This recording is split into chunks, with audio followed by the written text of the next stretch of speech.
I am 89 years old, and it took me over 50 years to understand what I'm about to tell you in 5 minutes. There's a cracked leather briefcase sitting in my closet, brown, worn out. The handle split where my fingers gripped it every single day for 30 years. Inside that briefcase is an envelope I never opened. For most of my life, I believed something that sounded noble.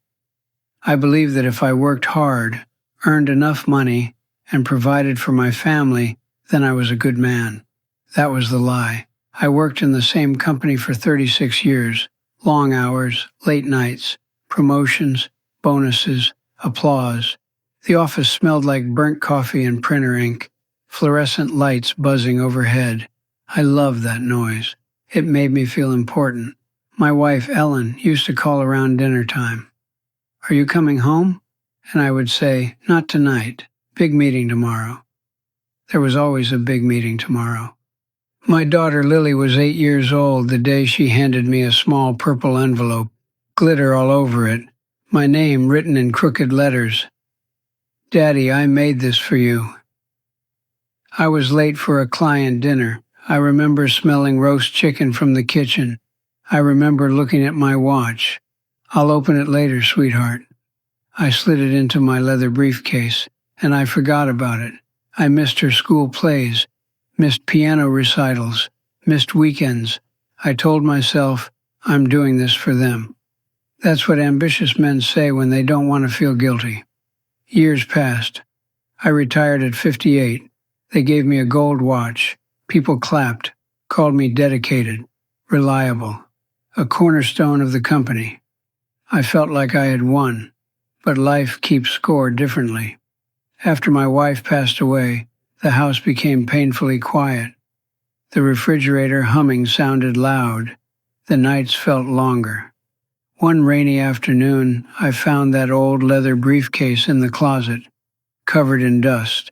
I opened it, old documents, dead pens, and inside the small pocket, that same purple envelope, still sealed. My hands were shaking when I opened it. Inside was a piece of folded paper with crooked hearts drawn in red crayon, a stick figure with a tie, a little girl beside him. It said, "Happy birthday, Daddy. I love you even when you're at work." Even when you're at work. That sentence crushed me, because what she really meant was, I notice you're not here. You don't lose your family in one big explosion. You lose them slowly, in postponed dinners, in missed recitals, in unopened envelopes. Children stop asking after a while. Wives stop reminding. Families adjust to your absence. Now my daughter is grown. She calls sometimes. She visits when she can. She's kind, but there's a distance there, a space that was built year after year when I chose meetings over moments. I thought money was love. I thought exhaustion meant sacrifice. I was wrong. Your job will replace you in a week. Your family will feel your absence for a lifetime. That meeting you think is critical, they will hold it without you someday, and the company will survive just fine.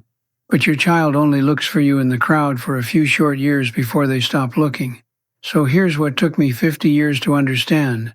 Success without presence is failure at home. Open the envelope, go home early, sit at the dinner table while the food is still warm, because one day you'll open that briefcase and realize the most important thing in your life was waiting for you to pay attention. And by then, it might be too late.